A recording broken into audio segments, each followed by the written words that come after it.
Thank you, CMO, for joining me.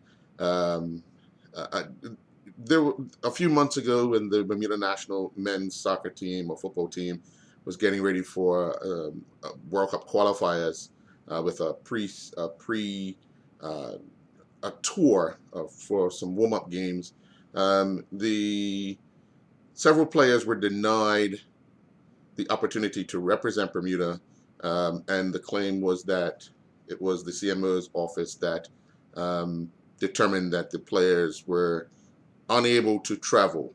In so many words, can you kind of clear the air on your side to give us an opportunity or give us some idea of where these claims came from and whether or not they are in fact creditable claims Okay. or uncreditable claims?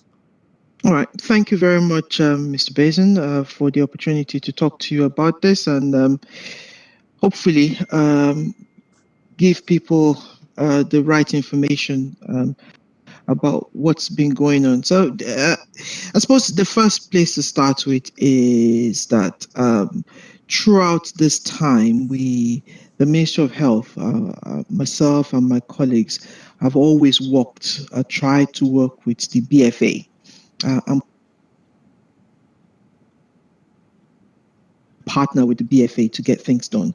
At the very start of our vaccination program, we had a problem with Black middle-aged men getting vaccinated, and one common denominator for that we find with, I know this is a generalization, but it's true in many instances that this category of people would like sports. So we had started very early to partner with the BFA to help us promote the vaccine messages. So I did speak with the BFA on 2 occasions. I got colleagues in the Ministry of Health and all colleagues in MDL to talk to the BFA before we even started talking to anybody else about the vaccination, to get them on board with this, because we felt they were going to be a veritable partner working with us. But all of that didn't amount to much.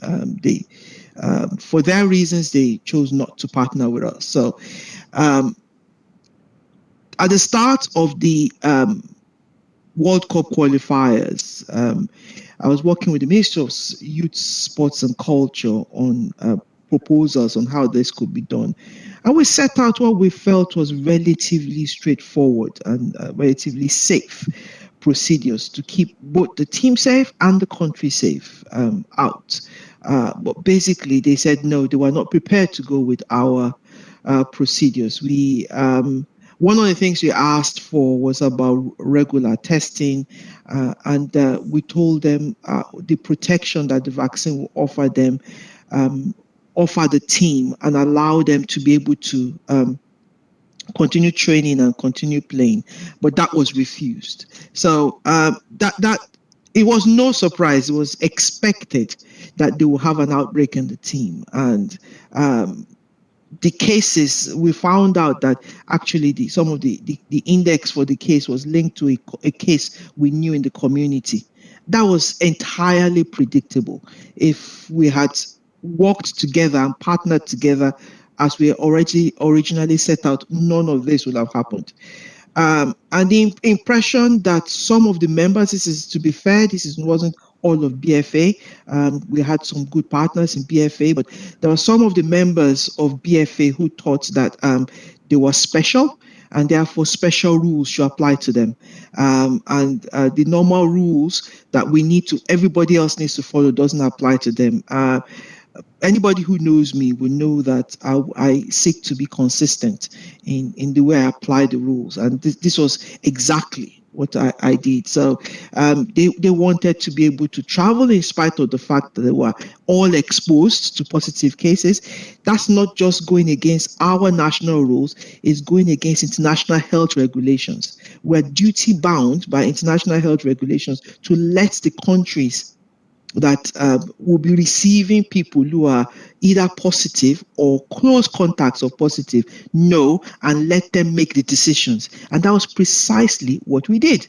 But unfortunately, this was interpreted as the CMO being anti-football and blocking football. I'm hearing you. There were, what was it, 5 or 6 members that were denied the opportunity to travel for the pre-World Cup qualifier matches. Yeah. How did you That determine, or was how was that it? was What's that? that was either because they were positive or identified as close contacts Right. of positive people. Well, that's what I was going to ask. How do we determine what is close contact when they're training as a team, and how is only a handful not able to go, as opposed to the whole team not being able to go because at times they're all together? Right. Again, this will be going into individual cases, but there's a standard definition. I mean, the positive cases, I'm sure you and your viewers know about how we determine who's positive is we test, and if you come back positive, unfortunately, you're positive. For close contacts, we have standard definitions about close working together within 6 feet of each other for more than 15 minutes. Much of the training happened outdoors. However, there are people who actually had much closer contacts than others. So we didn't feel the need to quarantine the whole team because we actually went through that granular detail of finding out who actually was a close contact and who wasn't. So that's what we do. The easiest thing to have done, L, is to quarantine the whole team because that takes no effort. But we actually went into detail of who actually was a close contact of a case. So we're able to separate the close contacts and allow the rest of the team to train. And even the close contacts, we did allow them. The discussions we had with them is about, right, you guys can train on your own, but not with the rest of the people, because we don't want to have a situation of a massive outbreak in the team. We've worked extremely hard with this team to make sure that everything works as best as it can. Okay. It was later determined. Well, how does that process work? Does the health ministry contact the players after they do their investigation to see who's close contact and who's not close contact, or how does that process work to determine that? So typically, and this is not just for the football team, this is for anybody who's positive, you have an interview with a contact tracer who takes all the details of your movements prior to you becoming testing positive, or prior to you becoming symptomatic. So they take all the details of your movement, they take all the details of your symptoms, and that allows them to be able to build a picture of who you are likely to have exposed over that period of time. And it's on that basis that we do a risk assessment of that determines who's a close contact and who's not. Yeah. Okay. So how does the next step work where people are determined unfit for travel? How does that work? Does the health ministry contact U.S. Customs, or how do we do that? Well, before we even talk about that, Earl, one of the things we also agreed, one of the things we proposed to the team is to have even more frequent testing during the period of quarantine. And that's the idea for that. This was even before that became standard for the rest of the population. The idea for that was to help us understand who was likely going to test positive early, so they can start their self-isolation early. Again, this is going beyond and above to make sure that the team is able to train and to play their games. Unfortunately, that offer was turned down as well. So it's really been very, very difficult working with the team. But as I said, it's not everybody, but I've struggled working with some members of the team. Now, back to your question about the process for that. So if you are identified as being a close contact, the public health regulations gives the quarantine authority, as a minister, on my advice, to ask you to stay in quarantine. And we have, as I mentioned earlier on, we put measures in place to allow people to train away from others, even while in quarantine. Now, if you need to travel outside Bermuda um, uh, during your quarantine period, we have our own um, national policy on what we would do with quarantine people, but that's not the same across the world. Different countries have different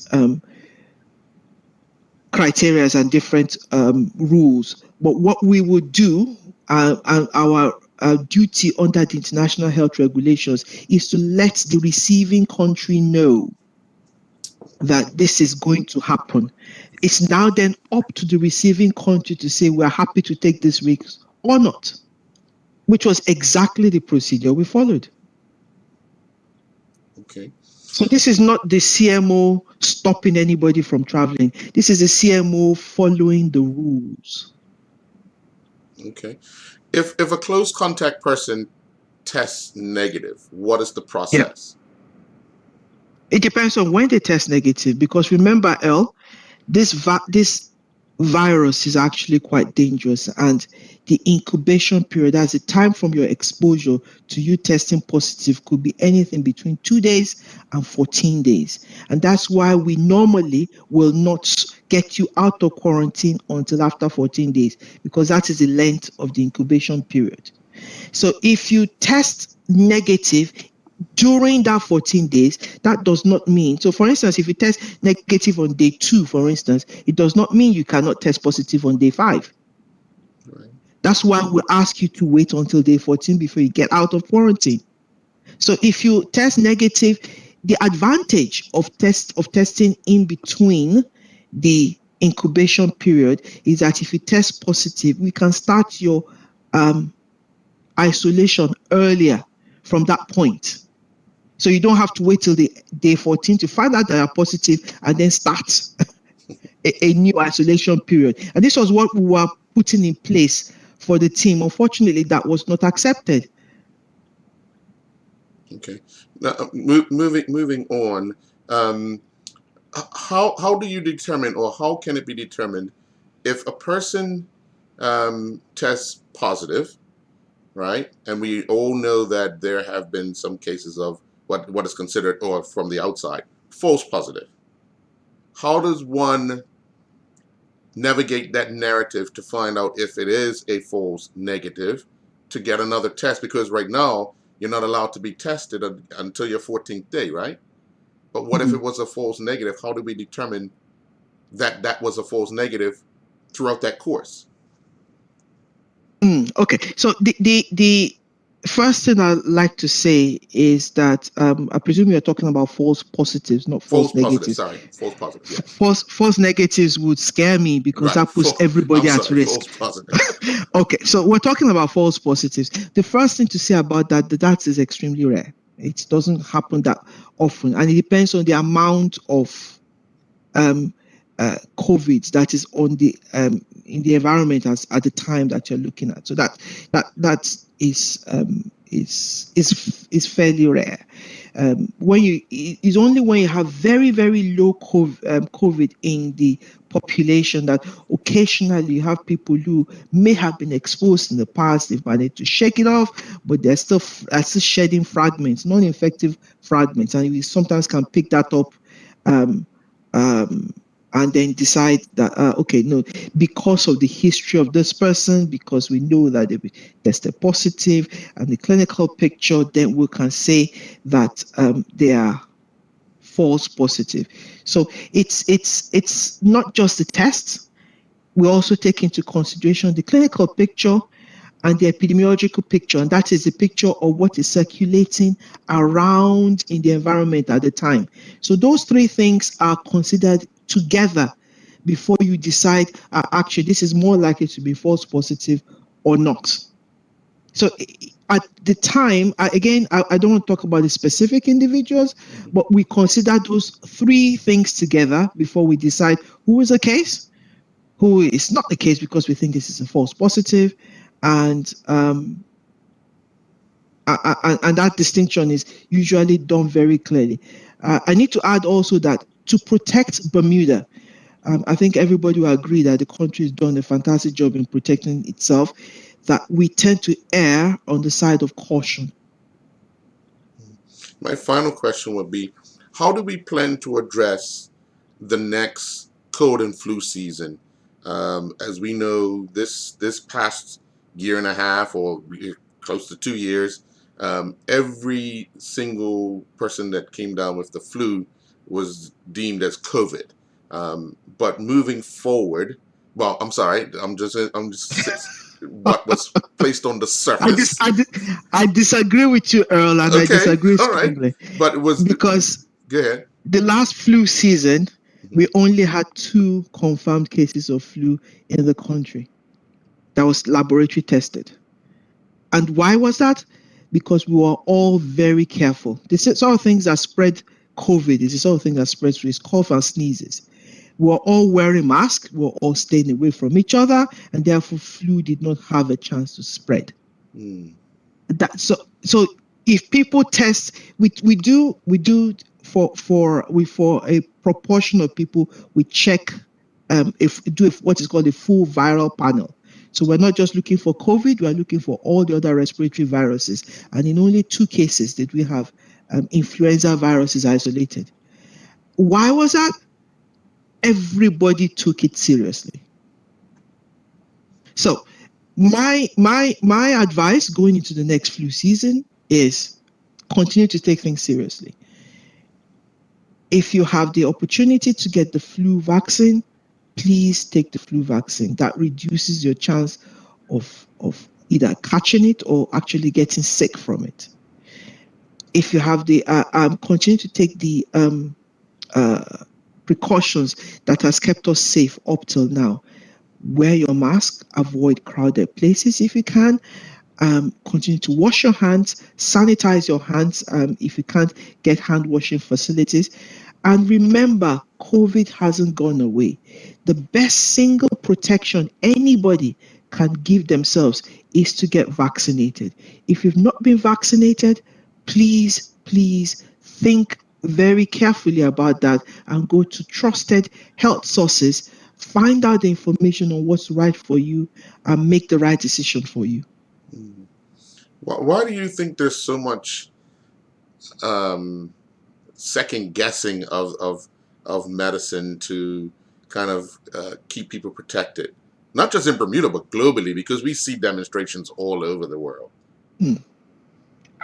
I don't know. I mean, all of a sudden, everybody is now PhD in epidemiology from watching YouTube videos. It's quite frustrating. And people say, oh, do your research. Um, when I hear that, I cringe. Because if you know what is involved in research, you wouldn't say do your research. It's not about watching YouTube videos. It's not about simple Google searches. You need to check everything that was in that, whatever you're seeing, cross-check and triple-check their references to make sure that what they're saying is what they're concluding is actually what the data is telling you. You need to recheck everything. And is this consistent with the overwhelming body of evidence? It takes a lot to do research. So that's why you need to go to trusted people. Mm. you Well, don't just and there is a campaign now for false information that's going across the whole world. Don't be a victim. Get your messages from trusted sources. Question. Healthy skepticism is very good. Question the motive of whoever is telling you anything and check their sources. Make sure it's consistent with the overwhelming body of knowledge. what's your thoughts on some doctors not agreeing with it? Because we see that around the world, not just in Bermuda, but around the world as well. Again, medicine is when you get your medical degree. That's as my old professor used to say, your first degree is a certificate to learn medicine. So people have different specialities. And you tend to find that the bulk of the people who are giving these contrary views with so much confidence are not actually specialists in the fields that they're talking about. Medicine and the whole of science relies on skepticism. You need to challenge prevailing orthodoxy to make new progress in medicine. That's the way medicine works. However, what we do is trust, but we verify. We need to verify what we are being told. So unfortunately, there are a lot of my colleagues who come up with very interesting opinions, but the bulk of the scientific community and people who actually have looked at this properly will tell you what you need to know. Okay, well, thank you very much for that. I do appreciate your time.